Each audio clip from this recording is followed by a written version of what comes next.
it's such an uneven playing field when you think about it. They had no chance because that whole syndrome is about lying. That whole syndrome is about attention seeking. The more they screened, the more they profiled. And the more he was able to say, you see, that's it, you see, that's what I'm talking about. Do you see how they like to draw attention, going to the media, going to the police? To David Southall, Janet Davis perfectly fits the profile of a Munchausen's mother. She's appeared in the media, she's complained to the GMC and the police, and, like the other mothers, she's become obsessed with holding Dr. Southall to account. He would try and get you to believe these lies about me. If I met him, nothing's going to change, is it? Janet faced startling allegations when she took her highly allergic son Michael into hospital. He said, do you know how severely allergic he is? He said, do you know what to do? And I said, what? He said, you could be putting a peanut in his lunchbox. And I said, but he has reactions at school at different times. I said, and he is so allergic to so many things, I spend my life keeping him safe. Janet sought help from a specialist, namely Dr. Southall. He wanted Michael to have independent allergy tests without Janet present. When Janet questioned the safety of these tests, Dr. Southall instigated a child protection investigation known as a Section 47. Social services refused to act. They said that, as far as they're concerned, the only person that has any concerns about my son was Dr. Southall, and it's clearly documented how my son is. So I have everything to thank them for, because they protected my son. If they hadn't have done what they'd done, and my son had been taken into care, he might not be here today.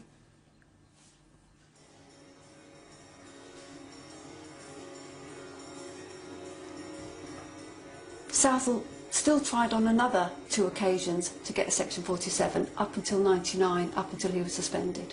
He still tried to get Michael. How do you know? It's in the records, social services records. Southall still tried on another 2 occasions to get a Section 47, up until 99, up until he was suspended. He still tried to get Michael. How do you know? It's in the records, social services records.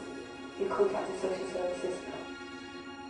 She's saying that I was trying all the time to implement a Section 47, which is a child protection investigation. Yeah. And that is not true.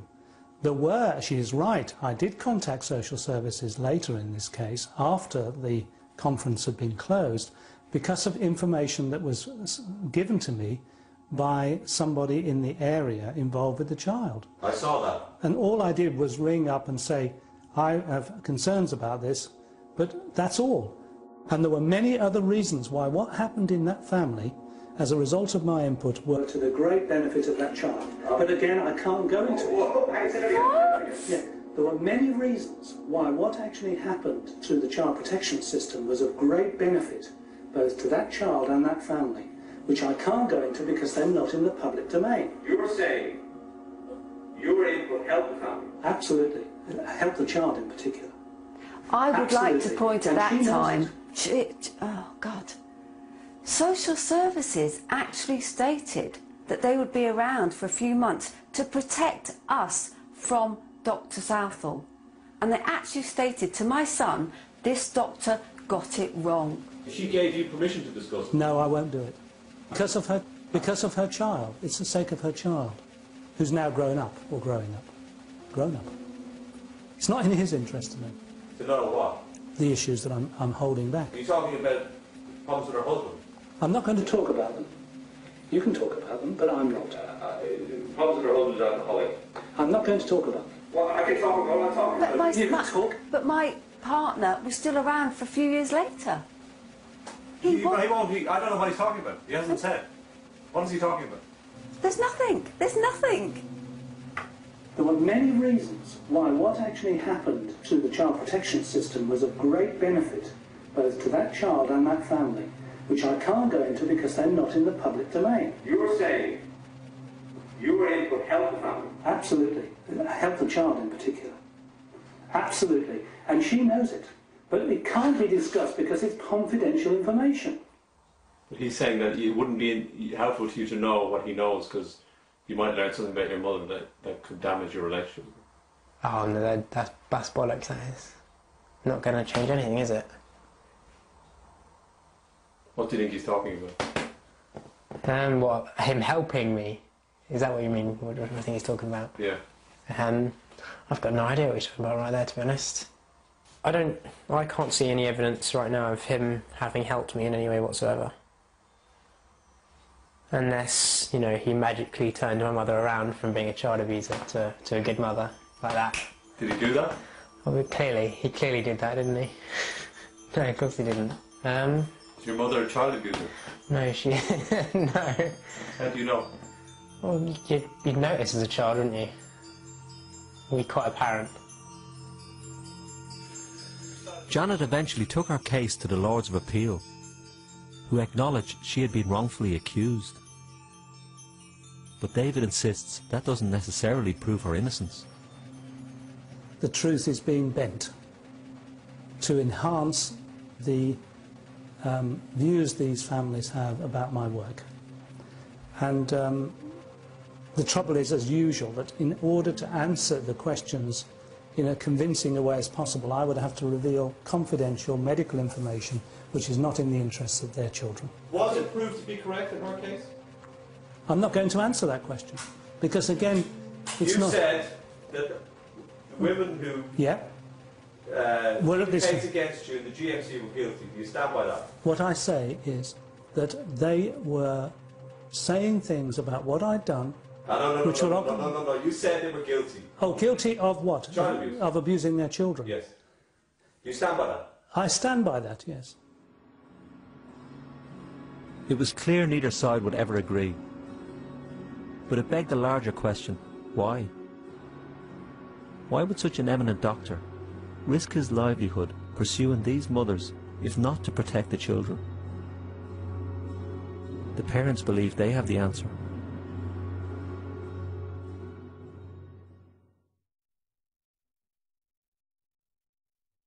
Win £10 every 5 minutes with Sure Men.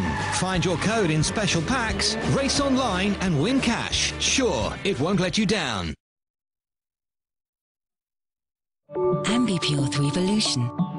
It's the air freshener that alternates between 3 complementary fragrances. Nice. To continuously renew freshness, so it's constantly... Nice. Nice. Enjoy great freshness every day. Nice. Nice. Try 3volution from Ambipure. Do you come back from holiday fitter or fatter? Are you a night owl or early bird? In amongst it or on the sidelines? Prefer tight togs or big and baggy? Public snugger or secret softy? Thompson Family Holiday or Thompson Couples Holiday? Whoever you are, we've got your holiday to a T.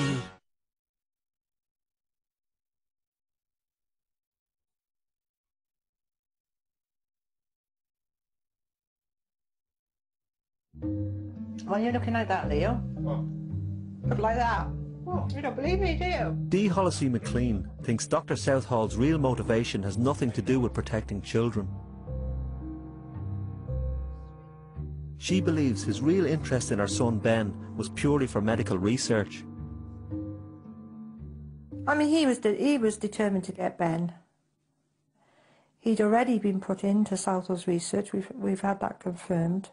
And he was determined, having entered him into his research project, that there was no way anybody else was going to prevent it from happening. Have you got your trainers on? Dee and Dave believe Dr. Southall's tests on Ben were in fact part of his ongoing research. They are convinced these tests caused their son's brain damage. We believe that Ben was assaulted when he, back at when he was a 5-year-old. Tests were carried out on Ben against our wishes, and we feel that they were detrimental to his health and well-being. Look at those. Oh, yes. Do you like them? Yeah, yes, I do. And, you know, that's what we've been campaigning for all these years, is to get to a point where, you know, the people responsible for this, you know, are held to account. Come wear them tomorrow, can't you? How many times did we walk around the park the other day?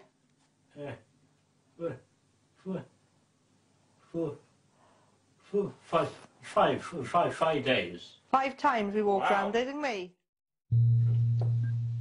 The police first looked at this 10 years ago, but nothing happened. However, now Dee says she's uncovered hidden medical files to back up her allegation. I feel good about myself, I guess, because I am being believed, and they're the ones going to be held questionable. The police are showing a renewed interest. This is what I would call real authority. And he's going to have to be, you know, he's going to have to answer their questions. This idea has spread amongst the other parents I've met. And they all seem convinced that their children have been unknowingly caught up in Dr. Southall's research. I believe it's because Dr. Southall wanted my son for his research. He fitted all his criteria for what he was researching into. He was using Lawrence for research. He was a researcher, and he would have been used for research. Do you have any doubts about that? None whatsoever. Absolutely. Well, no, it's there in black and white. I now know the research studies that Lawrence was used in. I want him in prison. That's predominantly where I want him. Because he should face charges of child abuse. What he did is tantamount to child abuse. David Southall views the police investigation as another stage in the never-ending campaign against him. They can't let it go. It's been going for years. Projecting forward. Trying in every way possible. They've complained to the General Medical Council about me. They've complained to the hospital. And now they're complaining to the police. Having had experiences where investigations have got things terribly wrong, I'm not very happy about having a police investigation hanging over me.